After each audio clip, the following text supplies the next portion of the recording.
the consumer is now trained, right? Like, I think ChatGPT, Rufus came out in 2024. It was here for the last Black Friday. Nobody cared. Nobody talked about it. But I think after a year of ChatGPT's, meteoric growth, and in general, everyone that I know has now a year's worth of chat history at ChatGPT. Whether they're professional or not, knows how to ask questions, knows how to shape, knows how to communicate with the AI. So now if you go to Amazon and Rufus is there, people I think know better how to talk to Rufus because it's the same construct as what as people would use for ChatGPT. And so the consumer is just trained at this point. Welcome to the Retail Agentic podcast, where we explore the intersection of retail, e-commerce, and AI agents, which we call Retail Agentic. Our mission is simple. We are shining a bright light on the new agentic AI shopping megatrend, which will disrupt the $1 trillion digital retail market. The stakes are high. Google, OpenAI, Microsoft, Perplexity, Amazon, Apple, Meta, and Anthropic are all fighting to be the consumer AI shopping agent winner. There are going to be some tough decisions for online brands and retailers to make. What happens to checkout? How should payments work? Should you continue to invest in retail media networks? What does the world look like when over half of your traffic is not from humans, but from AI agents? These existential questions are the tip of the iceberg.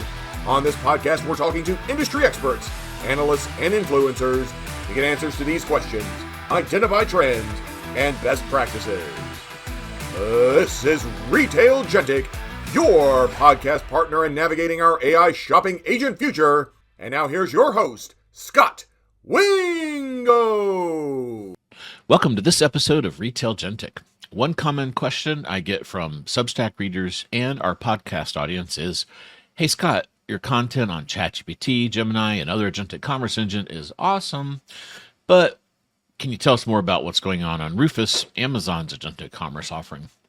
You're the Amazon dude. Come on, get with it. Well, your message has been heard, and good news. For those of you that were craving more Rufus content, we are delivering with this episode.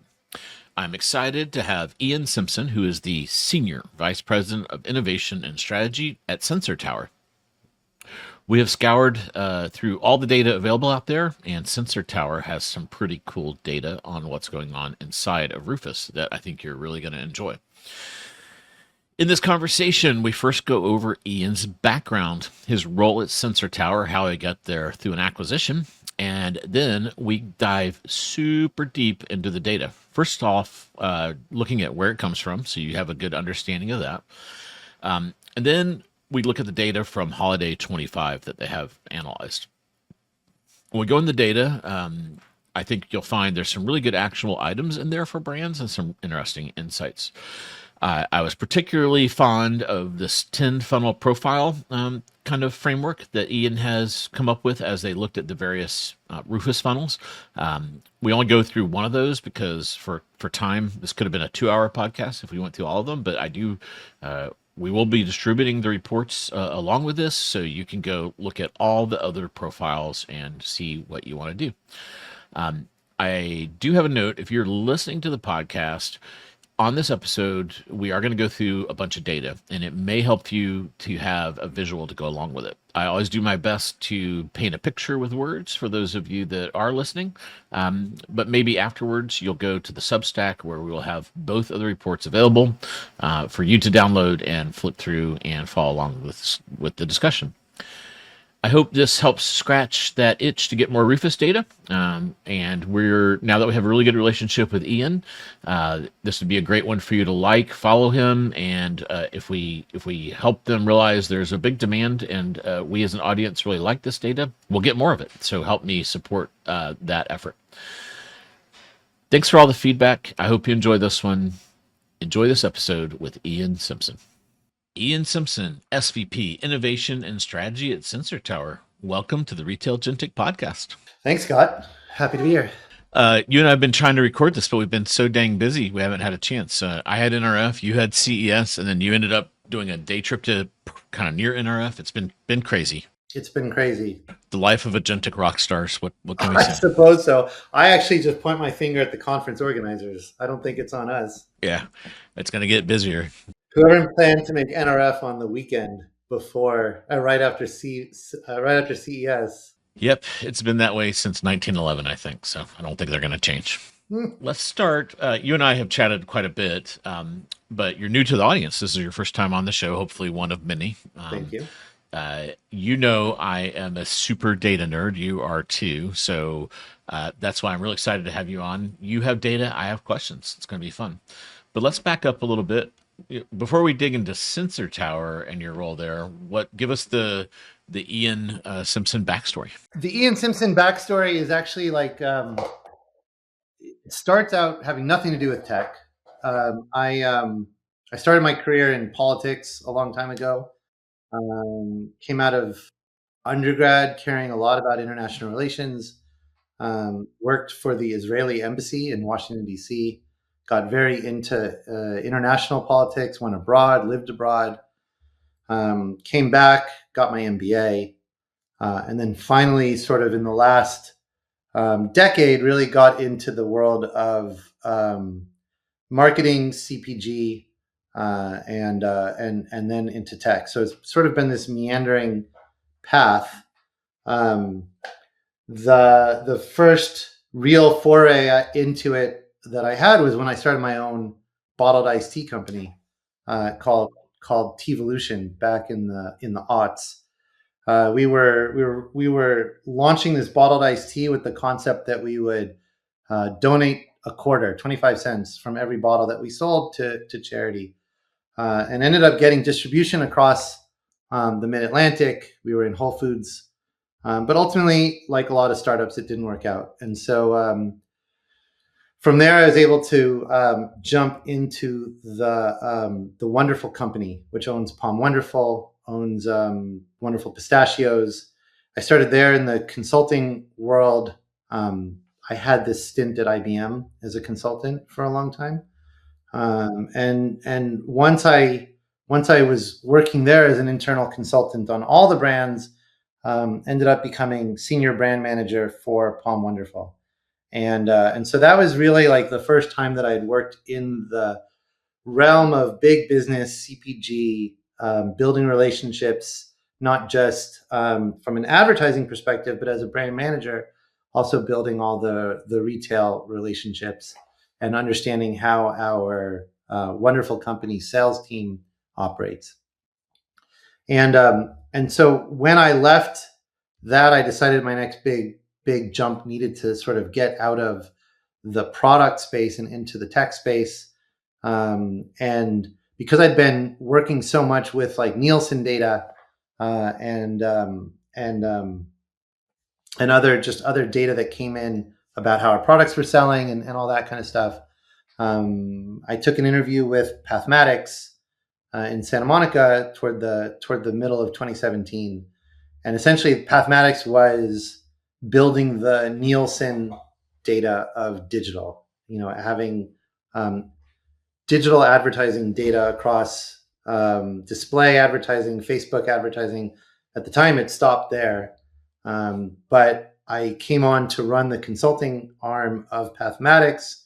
We ended up building a ton of custom tagging projects for different clients. And as the company grew, so did the team. I went from a team of 1 to a team of 5. And then we had some acquisitions, and now we were acquired by Sensor Tower in 2021, and Sensor Tower is essentially what Pathmatics was, but for the mobile app world. So where Pathmatics sees every ad on the internet, Sensor Tower saw every app in everyone's phone, knows what people are doing in those apps, how often they're downloaded, monthly, daily, weekly active users. And so the synergy between those two groups seemed, pretty obvious to the owners of the two companies. And so we merged, and I kept on in my role of running the professional services team. But very quickly saw that what we were doing with clients from a customization perspective was actually informing us what the market wants. And it turned into an opportunity to launch new products based on what clients needed. And so the first big one, the first big opportunity for that came with retail media. We had clients for several years who were asking us to custom tag ads that were coming out of retailers for the specific products that were in those retail ads. We did that enough times to think, oh, there's a trend here. So we turned it into a product called co-marketing intelligence, because it was 1 year before retail media sort of took off as a concept. And so we were building this mass market co-marketing intelligence platform. Turned out it was really just retail media in disguise. And so we were first to market with a retail media intelligence product. And so we've been able to capitalize on that success ever since. And so based on that, and based on a whole bunch of other things that happened in the company, my team got rebranded as the innovation team, where we work and do consultative and custom projects for clients with the access to all of the data that we have, with the goal of identifying new and unique opportunities with that data that we can then turn into products over time. And we have a lot of people that follow the pod that are into retail media. And so the problem is you run an ad, which is just like a digital surface, and you don't know what product is behind that ad. So that you were basically helping extract that information so you could tie it from the ad being seen to the product being sold. Was that kind of the idea? Yeah, I think it goes beyond that. The easy way to describe it is if you see a Facebook ad that comes from a Walmart handle, and that Facebook ad from a Walmart handle shows a picture of Gatorade and says, "Come to Walmart and pick up this Gatorade," then that's a retail media ad. That's an off-site Facebook ad pushed through Walmart Connect for Gatorade. You do that a couple million times, and you get a view of essentially the entire off-site universe of advertising across all the major retailers. So today we are tracking ads like that in all social channels, Facebook, Instagram, TikTok, etc., plus connected television, video, YouTube, and on-site display. And so every product that's in any one of those ads goes into our platform, and we're tracking that for like 40 different retailers now. So all the big ones: Amazon, Target, Walmart, Best Buy, but we've also got a number of players in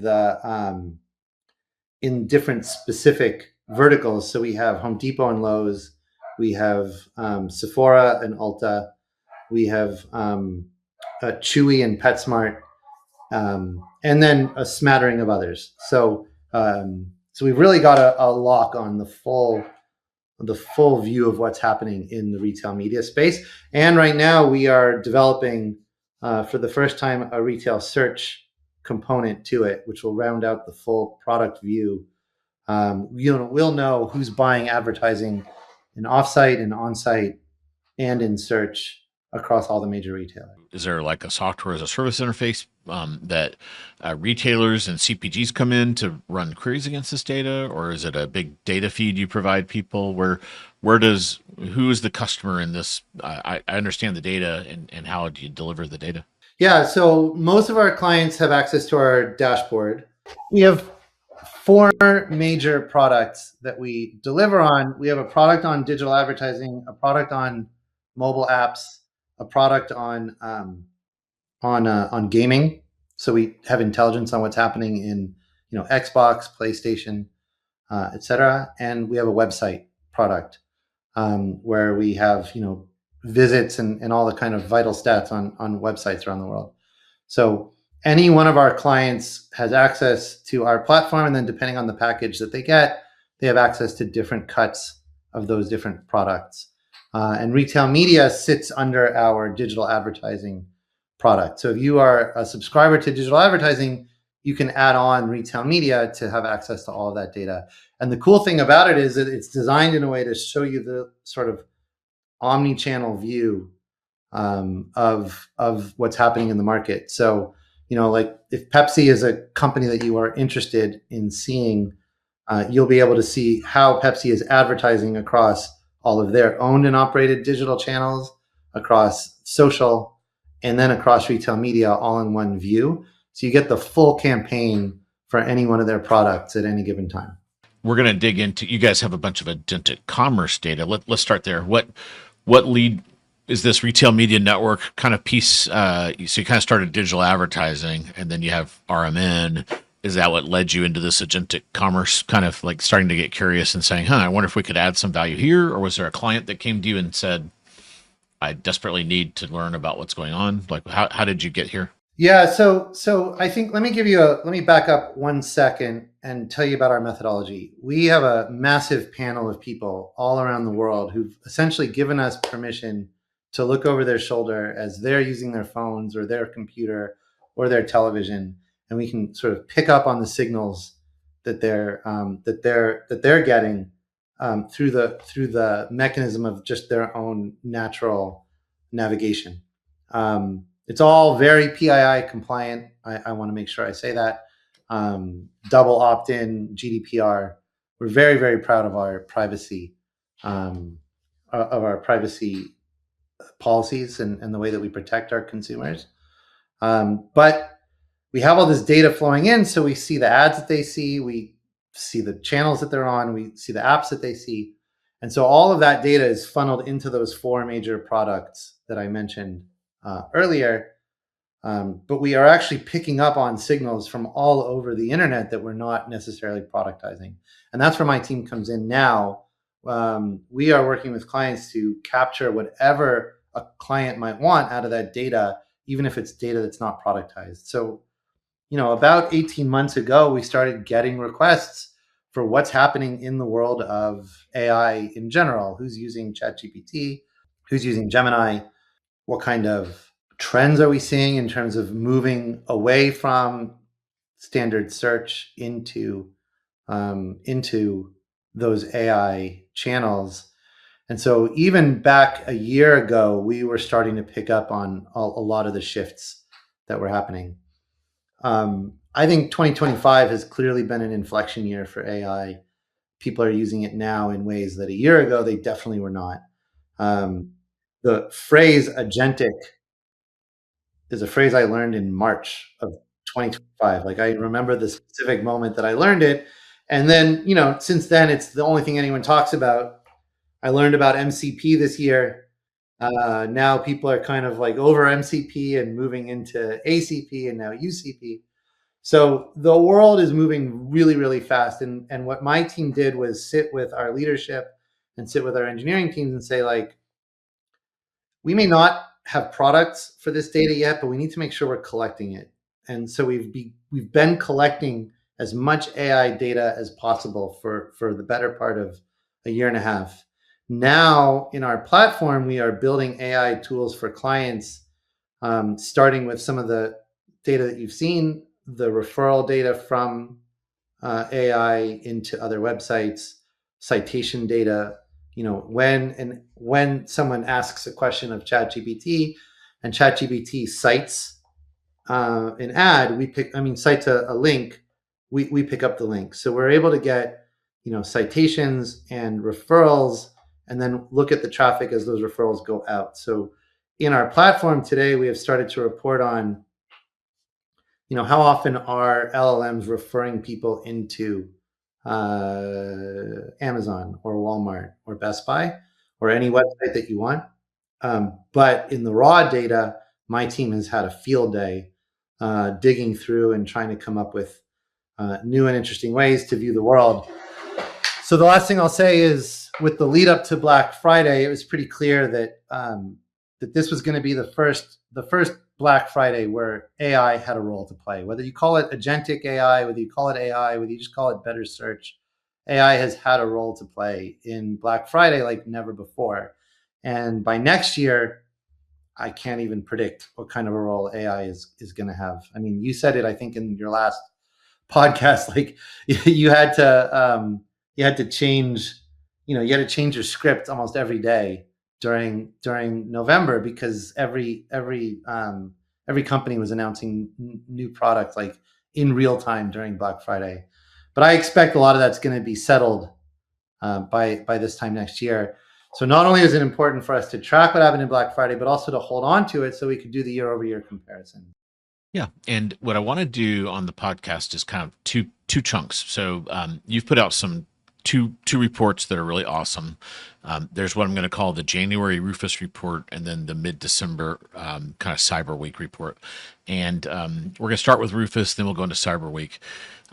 I realize for those of you that listen, there's going to be some visuals. We'll try to explain them a bit here as we go through.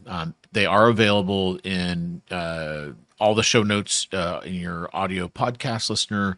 The Substack will have them, etc. And then I always put them on LinkedIn too. So wherever it's easier for you to go find this stuff, then it'll be there. I mean, I will happily shamelessly plug my LinkedIn. I'm always looking for comments, people having conversations there too. So that's yeah. great. Throw Ian a follow too while you're there. Okay, so I've brought up one, and you kind of have a summary thing here, and it's called "How Amazon's Rufus Shaped the Holiday Shopping." Walk us through some of the insights that you discovered as you were digging into this data. Yeah, so what we did was we wanted to go as far beyond the vital stats as we could. So, we through the panel, we see all of our panelists when they engage with Amazon, we're picking up all the signals about what pages they're hitting, when they're using search, when they're using Rufus, when they get to a checkout page. We obviously ignore the specific products they're looking at. That's their business, not ours. But really trying to understand sort of the full flow and funnel of how they're shopping. And it is very easy to say like X number of sessions included Rufus. And that was some of the early data that we were putting out, where we saw a massive lift in terms of shopping sessions that included Rufus versus not over the Black Friday period. But in our later analysis, we actually took a sample of more than 100,000 different shopping sessions and analyzed them from the moment they came into Amazon to the moment that they left, whether they left on their own or with a product, and looked at all of the times where they engaged with Rufus along the way, and kind of tried to surmise based on those patterns what benefit Rufus had. So that's sort of the foundation of the whole report.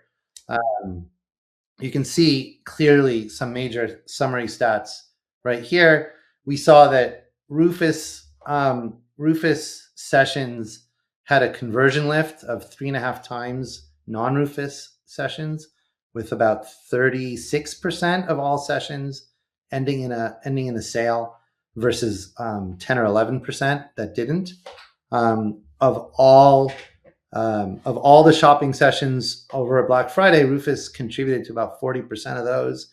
But interestingly, 2/3 of all the sessions that actually ended in a purchase had Rufus involved. So an outsized influence on the overall on the shopping experience. And so based on all of that, today we've identified 10 unique funnels. I'll emphasize this is very early data, so we wanted to get this out there. We might refine things. We probably will refine things. We are evolving as long as the AI is also evolving. But we wanted to get this out for the community of people who care a lot about what's going on here, to be able to be part of that conversation and to shed light on what's really happening. I think, Scott, critically, right before Thanksgiving, Amazon themselves came out with some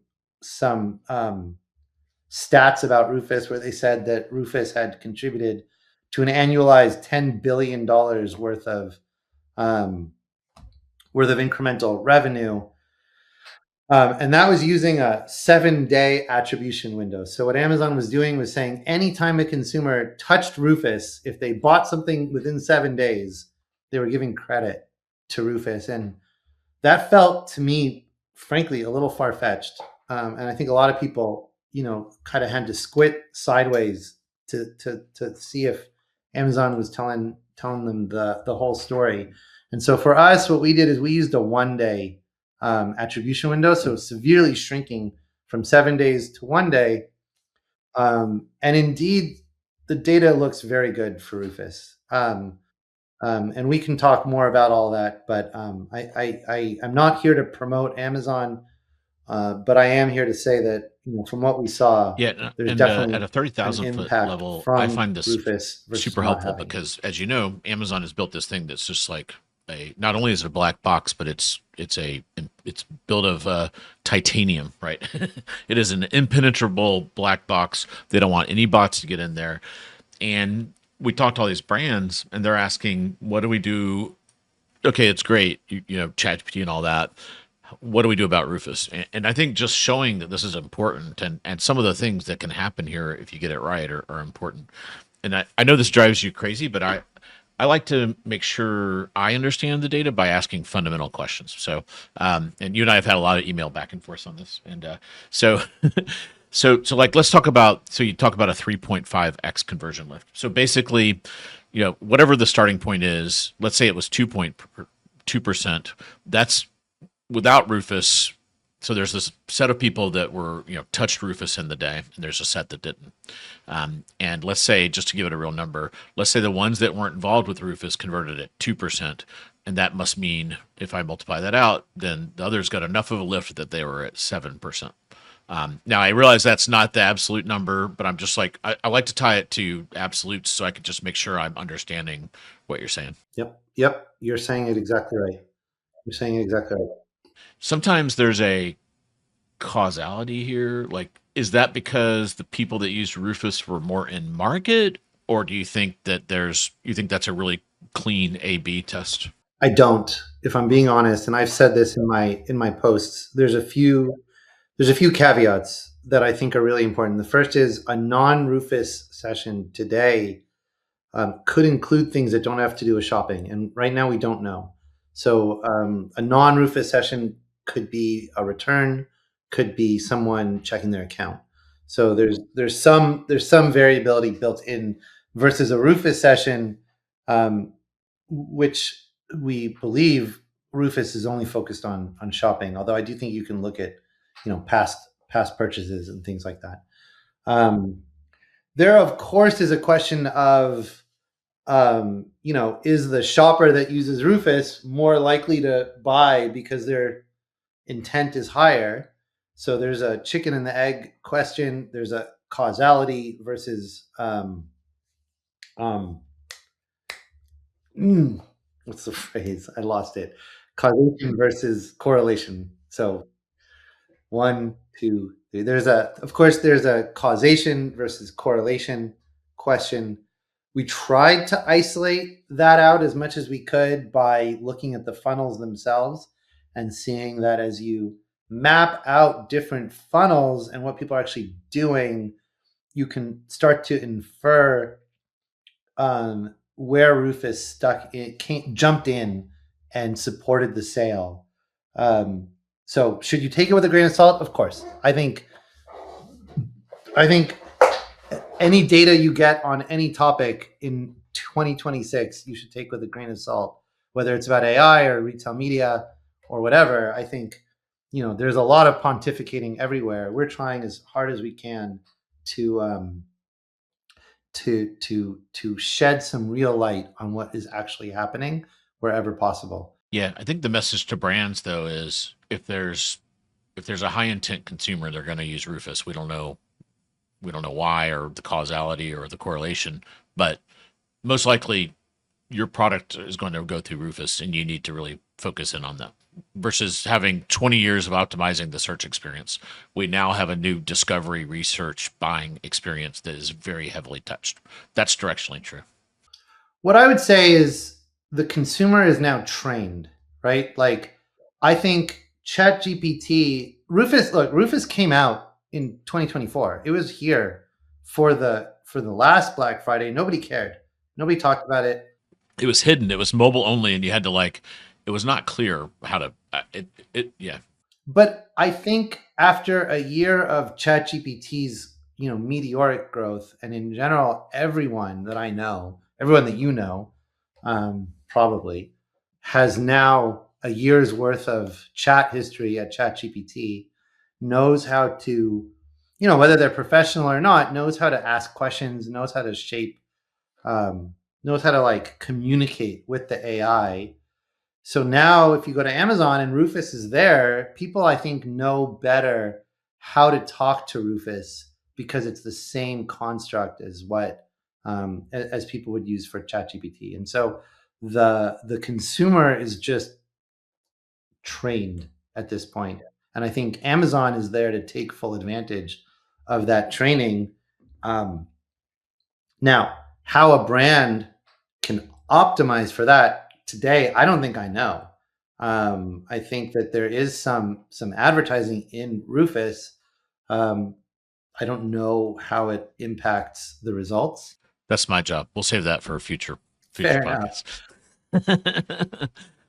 I also think that in general, the experience of Rufus as all AI is a lot harder to game for a brand than your typical um, search engine optimization or any other kind of like. Yeah, and I don't think you want to game it. I think you want to make sure it has all the product information, because if people are using it, like one of the, spoiler alert, one of the profiles or funnels, as you call them, you picked out is the researchologist, or you have a cool name for it. I can't remember what it is, but the researcher.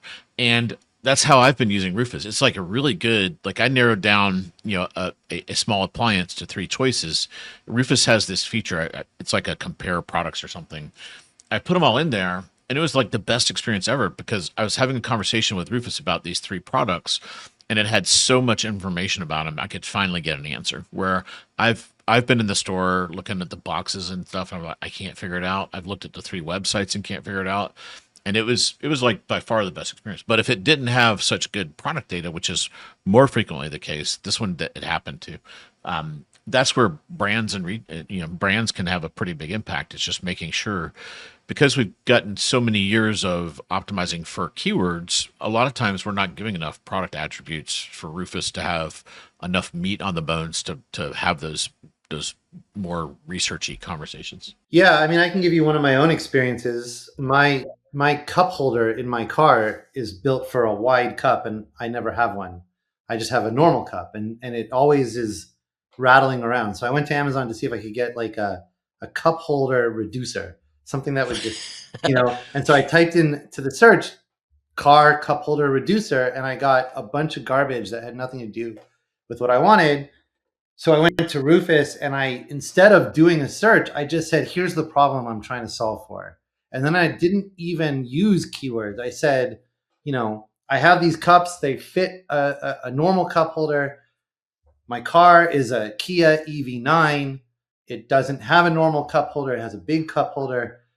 What can I get in order to make it shrink it? And it gave me some of the same wrong answers at first, but when I said, well, those aren't what I'm looking for, it came back and it gave me these neoprene stickies that I could put into the cup holder to buffer it and shrink it in, which isn't necessarily made for the purpose of the thing that I wanted, but it ended up being the thing that I needed. And so it was able to figure out my problem based on this conversation. In a world of e-commerce where it's keywords, you're trying to play Battleship to figure out the keyword for what you're trying to buy. Right. And then in a world where you can just describe it, it can makes all those connections for you. Yeah. But if you didn't have the product data, it couldn't do that. I think over time, the concept is it's not just going to know you, it's going to know your family, it's going to know who you're buying for. I have, just to test it, I gave it a ChatGPT-style question, dealing with like a problem that my son was dealing with that had nothing to do with shopping. And it came back with a ChatGPT-style answer to that problem. It had nothing to do with shopping, but I'm just saying it has all that same foundational data in it. And so I think as it learns the personalities of the people that you're shopping for, if you're willing to tell it, then Rufus will probably give you advice based on who those people are and what it's been able to learn from you. Yeah, I didn't see it in this report, but do you guys have data on like does the Rufus usage map desktop mobile, the normal Amazon desktop mobile percentages? This data is all Android data. Oh, okay, gotcha. We get signals from Android. iPhone is very hard to get panel signals from. We get Android signals. We also have desktop panel, and we get desktop signals. Work still has to be done to make them compatible. So in terms of being able to get this data out, it was more important for me to just analyze the Android data than to try to merge the data also with a whole separate set of desktop data to try to have a more complete picture. That's good to know. And then, another thing is, it's really interesting because over the arc of time you've been doing this, getting into Rufus was tricky. It used to be mobile only and a little thing at the bottom, but now across the whole surface area, there's like, it's hard to not get into Rufus. So below the images, it'll frequently say, do you want to ask Rufus? If you get into the reviews, sometimes it kind of seems to be on and off and very dependent, but I've definitely seen a use case where it's like, do you want Rufus to summarize these reviews? Do you know like which of those entry points is kind of like, how are people getting into Rufus? Or yeah, so we will. It is on our roadmap to have that. Put that in when you do that, we want to have you back to understand that. Yeah, I want to be back. I mean, what we did with this one was look more at the signals of the funnel, right? So if someone is coming from the homepage and going right to Rufus, chances are pretty good they're using it for search. If they're on a product page and they're going to Rufus, chances are they're digging deeper into the characteristics of that product, and so that can definitely be focused on the reviews. It could be also around like the tech specs and like things like that people might ask. You don't have to dig through 17 scrolls to get to your answer about what the product is all about, because Rufus just gives it to you. Yeah. And then for those of you following along on audio, we're on slide 2 of the Rufus report. And here we have two kind of time trended line charts with some good data points, and it goes from 10-1-25 to 1-4-26. There's a dark green line that's kind of flat and rattling around an index of 100, and then there is a green one that once it gets into peak shopping time, the kind of the cyber week, becomes Mount Rufus. So it surges up and then kind of it comes back down, but you can tell that the delta before holiday was maybe 10%, and then post holiday is more like 20-25%, which so there's a lot to pick away from there. I have some insights that I think happened, but I want to let's hear yours first. What's this chart telling you, Ian? Well, first of all, it tells me that there is a steady state of shopping that's happening on Amazon, whether it's Black Friday or not. But around this time period, nearly all new shopping that came in had something to do with Rufus, because the dark line here is essentially flat, and then the green one spikes. Now, this is indexed to 100. The overall number of sessions, the dark line is actually higher than the green line. You and I have talked about that in our emails.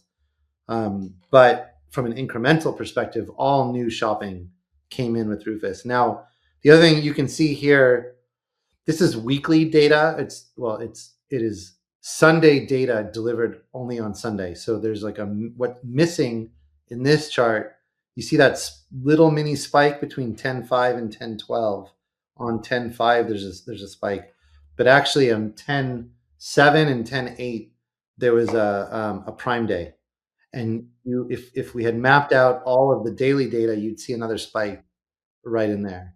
What you're seeing though is there is a bump over there, but clearly around Black Friday.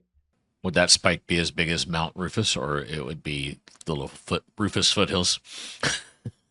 It would be like Hill Rufus. Yeah, gotcha. And in fact, you have if you look at I don't know if you want to call it up now, but if you look at the mid-December report, we have the daily data on that slide, and so you can see the difference. Yeah, let's go. We'll put a pin in that and get back to it. The other thing that when I saw this, and I think I asked you a question of, this also indicate, because of this like increased, it looks like it's sticky, right? So I get it that during during the holiday spike, it was up 90%. A lot of people were using it. But then, like, off your index, 20% are now using Rufus. And it's almost like they tried it and liked it. Now it's become pretty sticky. I think every major period that drives people to their computer gives them more opportunities to practice, and it's gonna end up sticking more and more. And then here, for listeners, I'm on slide 8, and what Ian and his team at Sensor Tower have done is they've identified these kind of 10 funnels or profiles. We won't go through all of them, but I love some of the names of them. There's like the early decider, the cart reconsider, so that's kind of an interesting one, and then there's the research conversationalist, and it kind of sticks out on the chart because it's the biggest circle, and also, these charts are always designed so something in the upper right is kind of like the place to be, right? So this one, it has the highest share of sessions and the highest conversion rate. So, this is if we were a marketer, the way I read this is that's my number one target zone. That's the target of my bullseye. And yes, I want some of these other folks, but if you win that one, you've got some good mojo going, and then you go work on the search assistant and the product validator, and that kind of thing. Is that how you would tackle it, or? It is, although I don't know how to game that. And I know you didn't like the word game before, but I'll still use it, right? Like research conversationalist, the size of the bubble is the duration of their session. People in that research conversationalist averaged 150 minutes. I think we have that data on the next slide. Yeah. So they were in Amazon for a long time. Not this slide. Sorry, it's this one. There, you see the duration there, 150 minutes, and they viewed more than 30 products in this example. So the research conversationalist is going in with a concept in mind and is willing to have a long discussion with Rufus to get what they want. You see here they like on average 13 asks of Rufus, 13 turns. If that's on average, there's plenty of examples with a lot more. And yes, they convert 54% of the time, but what that means is they are dedicated to finding something. And so if you own a particular product, I have to say, I don't know. And again, Scott, this is your job. I don't know how you ensure that your product is in this person's funnel and is the thing that they land on as wanting to buy, right? So yes, the chart makes it look like an appealing place to be. I think the reality is that the consumer is very complex. The consumer is deliberately trying to narrow in on the one thing that they care about, and they're willing to spend time and have multiple back and forth conversations with the AI bot and dig in before they pull out their credit card. And so I think the lesson for the brand would be around like have respect for your consumer. Know that they are not they're not just jumping in willy-nilly, but they're actually spending a fair amount of time trying to find the right product. And the more you can do to give them the information that they need to make a solid and informed decision and to support Rufus in giving them that decision, I think that increases your chances of being the product that gets landed on last in this profile. I think what's exciting about this, I talked to a lot of people that sell on Amazon. I probably talked to 3,000 of them. More than me, for sure.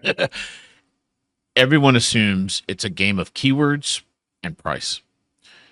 That hasn't come into this conversation at all, right? So that's what gets me excited is we've been optimizing. This changes what we're optimizing for. We were in kind of a gamification mode, and it was like gaming the dials of ads, price, FBA, and all that jazz. And all that still matters. But this person obviously isn't price driven because they're not spending 150 minutes looking for the best price. They're Ian in Los Angeles, anonymous Ian, who's looking to solve his urgent cup holder problem and willing to spend 2 hours so his coffee doesn't spill on his lap when he takes a left turn in his Kia. Yeah, that's it. And exactly right. you would have paid $5. You'd be happy to pay $5, but you would have paid $25 to solve that problem because all it takes is one spilled coffee on your white suit pants and you're that's now a $200 problem or whatever. You're making a lot of assumptions Yeah. about my style choices. I've got you in a Miami Vice, but in Yeah, Los that's Angeles me. kind of a, yep. Uh, I don't really have the opportunity to say this often, but I think when I hear people talking about how they're going to handle agentic commerce, using phrases like AEO makes me nervous. I don't think that the consumer experience of the future is truly going to be. I don't care, even though they're building it. I don't believe that the consumer experience of the future is you go to ChatGPT or you go to Rufus and you say, I want to buy a new bicycle. Tell me about the bicycle options I have. And then it just brings up these product cards. And so it's on the bicycle manufacturers to then, optimize for that prompt. I think that prompt is probably the rarest of prompts. I think what's actually happening is that people trust their chat GPT more than they trust their therapist, more than they trust their friends, and more than they trust their spouses. And they will go in and have a 10, 20, 30 turn conversation about a lot of different things. And over the course of that conversation, ChatGPT may recognize that there's a product opportunity and then serve them up a product ad or serve them up a link to a product. But I don't think it's as straightforward as I want to be there every time someone does a product search within ChatGPT. I just don't think that's how it's going to work. And so I think, I have this theory that we've been on a race to the bottom in the last 10 years in terms of the funnel, where, so many marketers are going away from top of funnel marketing and true managed brand marketing and getting into the world of conversion marketing. And I'm starting to wonder if the solve for agentic is back at the brand level. Because if people love your brand and they talk about it on Reddit and they're, blogging about it and posting about it, that's when ChatGPT is going to see the social proof that it's actually a good brand. So I think you can try to buy as many keywords as possible and be in there at the moment of purchase. But I think you win in the future by building a good brand. I think that's right.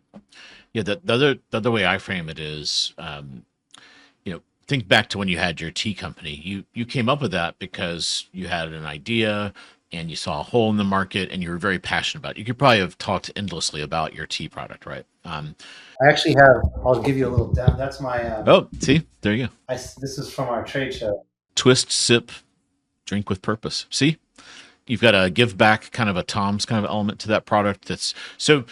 So what happened is we had this world where all these brand creators and marketers are storytellers. We want to tell those stories, and then we're in keyword jail where we have to boil it down to tea, give back, and then what's the price. Yep. And this is not gaming the system. This is going back to storytelling. Make sure, because of that, who's going to spend time like really crafting the listing on Amazon and making sure people are leaving good reviews, sending the reviews to ChatGPT. You need to do all this stuff to help ChatGPT understand your product so that as it's having these multi-turn conversations, it knows to bring it up and oh, you care about social causes and you love tea. Here's kind of what could be a possible solution for you. So yeah, so I think it's actually going to be this golden age for marketers. I'm cautiously optimistic that we're entering a really interesting phase. There's another side to it, Scott.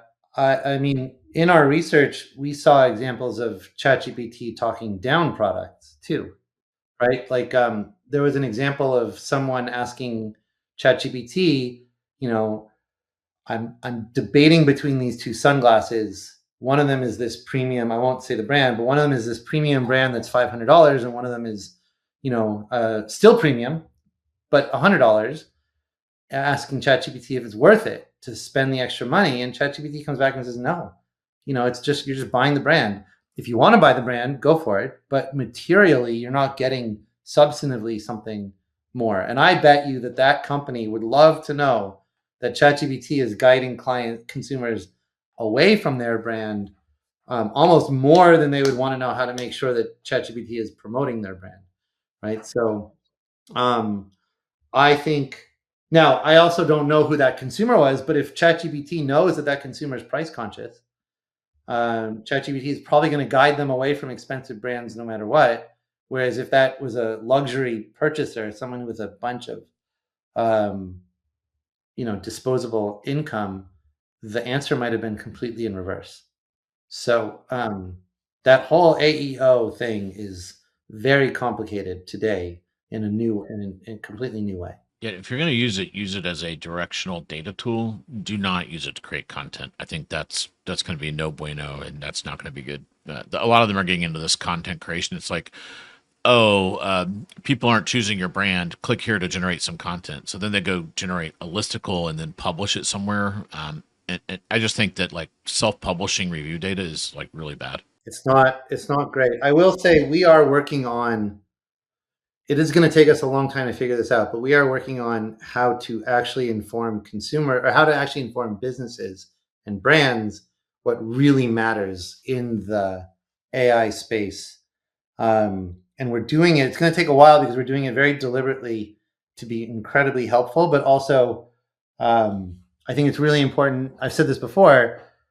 We care a lot about privacy, and we are not trying to make a quick buck. There are a lot of folks out there that are frankly like breaking a lot of privacy rules in order to get as much data about chatbot usage as possible.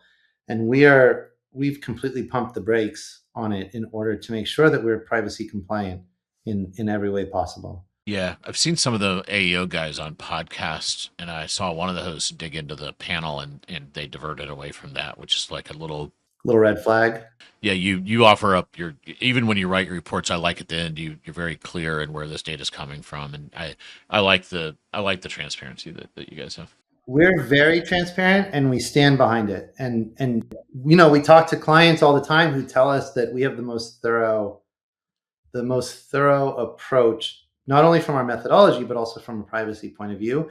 And there are clients who like their legal departments won't let us, they wouldn't sign with us if their legal departments don't sign off on our privacy. So we're really, really solid on that front. Yeah, I thought this was a good one. So for all the folks listening, I'm now into the mid-December report, and I thought this was good. So now we're going to pivot from talking about Rufus. We'll get back to Amazon in a second because we had a pin in that looking at the Prime Day. But on this one, we're looking at basically the citation traffic, to your point. So tell us kind of what stood out to you in this data. Your partner, Jason, gave this speech at NRF a few days ago. And he asked the crowd, where are you in the like prediction model world of, do you believe that, we're all about to become agentic users, or it's a whole bunch of much ado about nothing? And if I were in the audience, I would have probably tapped somewhere in the middle, because as much press and as much attention as being focused on what's happening inside of LLMs and how they refer traffic and result in purchase, the absolute numbers right now and the percentages are very low. We are at the earliest days. And what you can see in these two charts is an encapsulation of that. You've got, in the month of November, ChatGPT referred 9 million people to Walmart, but that made up 1% of all of Walmart's referrals or all of Walmart's traffic. So, there's a good 70% of people who just went to walmart.com because they typed it into their browser or opened it up on the app. There's another 10-15% that came from search. There's another 5% that came from email marketing. I'm making these numbers up. I don't remember them exactly, but in terms of actual LLMs, 1%. And this is not just ChatGPT. This is the sum of all LLM traffic that went to Walmart. And you'll notice Amazon is near the bottom there. That's because Amazon walled themselves off from the LLMs. You can see where they did that in this chart back in June. There's a big drop in referrals. So the question is, are consumers actually using LLMs from a search perspective or not? And again, I'll refer back to what Jason said. He had a slide showing that LLM searches for products are only about 2% or something like that in his speech, but that still that's a comes out ChatGPT to, number. Yeah. right. I remember we've all looked at that report, and that from an absolute value number, that's still 60 million people a month searching, and I believe that's true. I just think that people are using LLMs to manage nearly every aspect of their lives, and shopping is just a piece of that. And so I think you can see here that the data shows that it is still a very small portion. Even these spikes that are happening in 2025, you can see the percentages going from basically nothing up to the full 1% by November. You have to remember that LLM usage also spiked like that across this same time period. So are we seeing a change in behavior, or are we just seeing an obvious shift as people start using LLMs for more personal things? And I don't know. I think that, just like a lot of us have said who grew up in the .com era, you could not have predicted where we would have gotten with social media in 1997.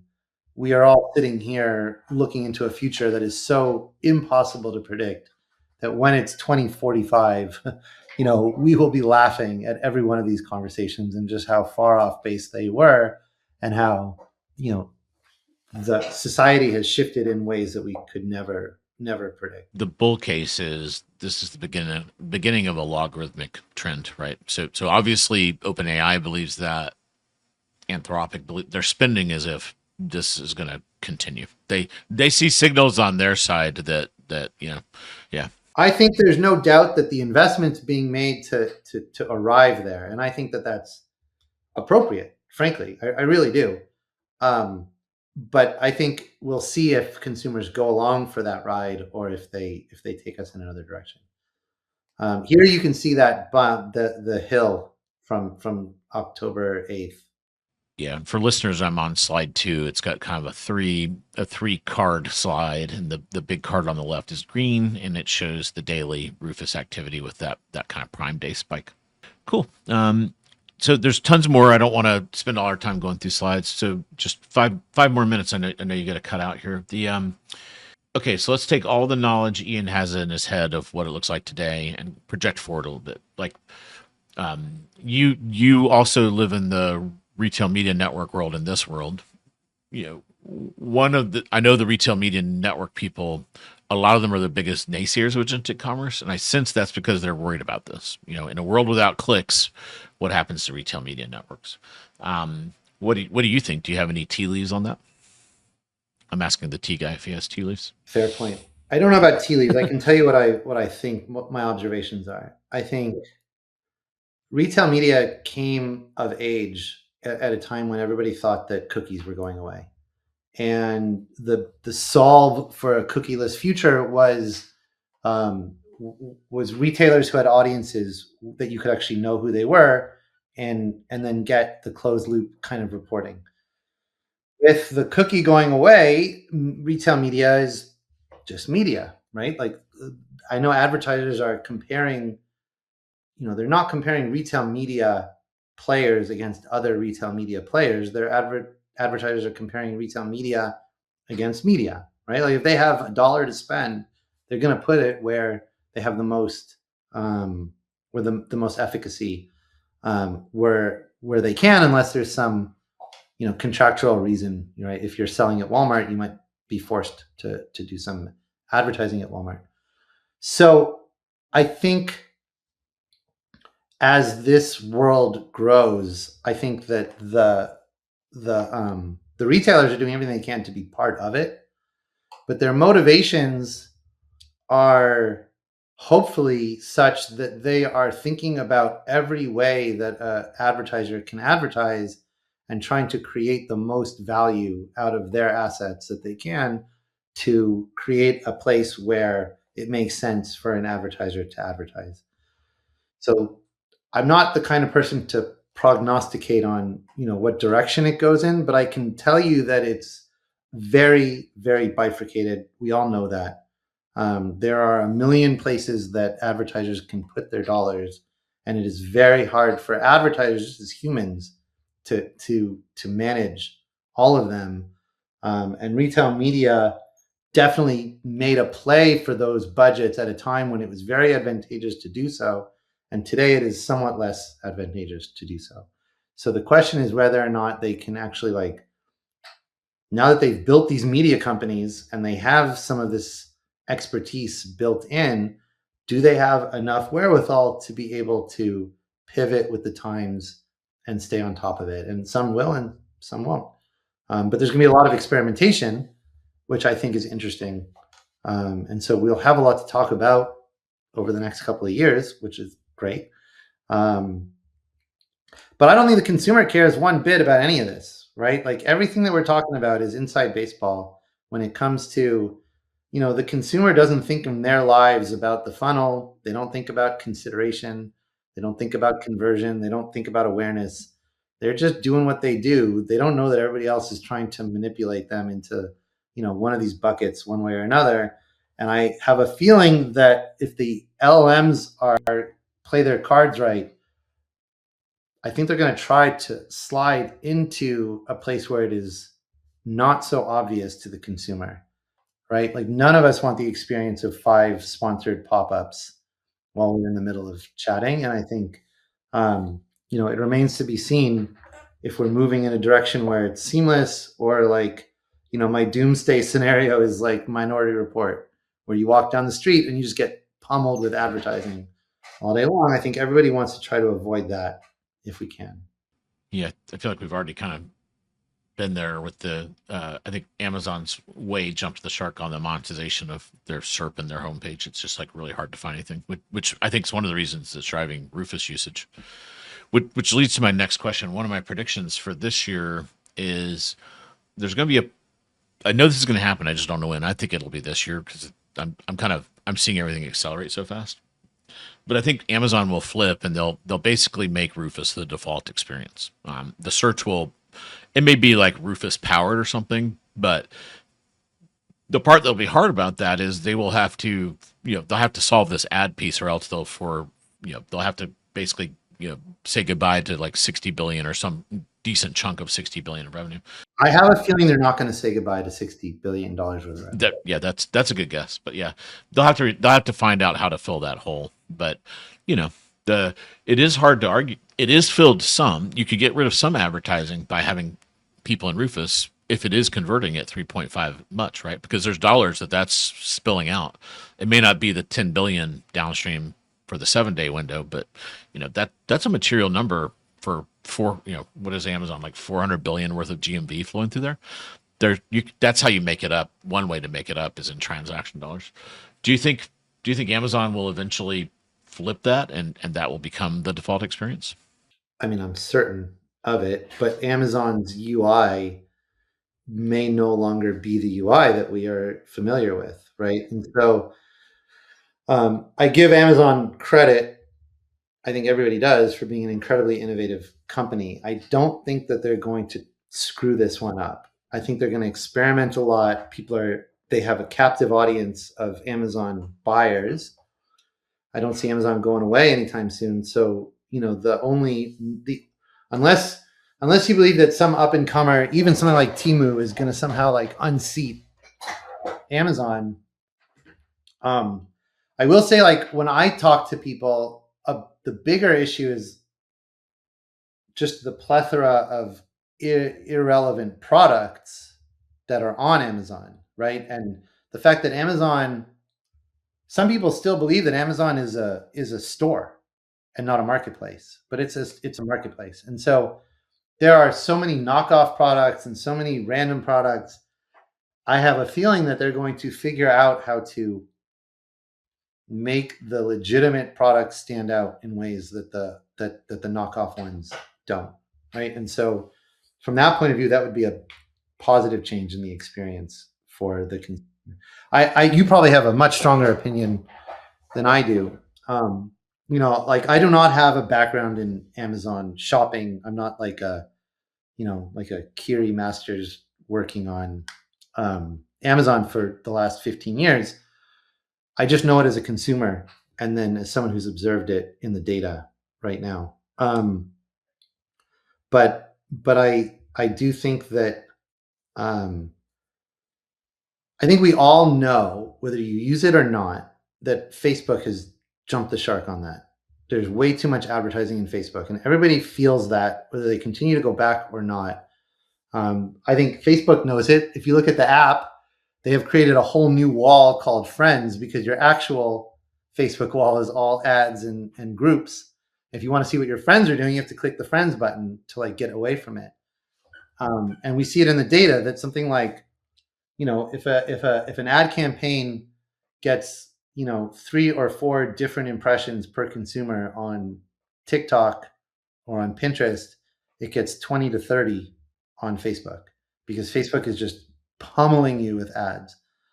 And how many people have they lost as a result of that? I think a lot. And I know that Amazon doesn't want that to happen, and neither does Best Buy, and neither does Walmart. So I think they're all treading as lightly as they can while still doing a lot. I'll tell you who is getting a ton of ads is Instacart.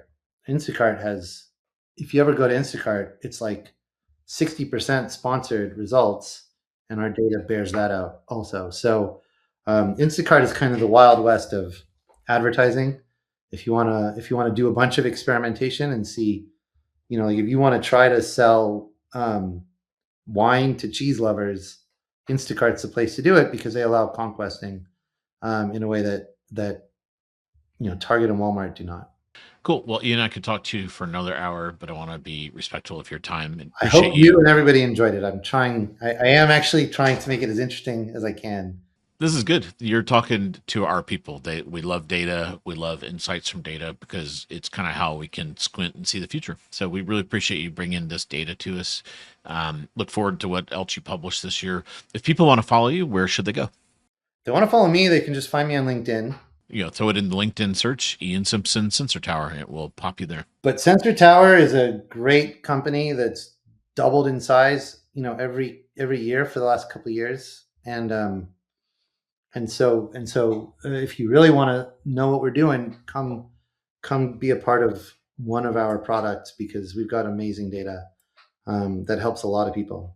Yep. And then there's a Sensor Tower blog that's interesting. And then, there's also a resource center where you can come and find a bunch of other content as well. Of course. Yeah. And we appreciate you taking time to put out all of this content. It's very helpful to us, and would love to have you back on, certainly by next holiday, but hopefully sooner. If you have some interesting things, let me know, and we'll bring you on and update everyone on what you're seeing out there across the landscape of agentic commerce, retail media, and all the things. I'd love to. Absolutely. Thanks a lot, Scott. I enjoyed it. Follow, rate, and share to stay up to date with Retailgenic, your guide to the future of AI shopping agents.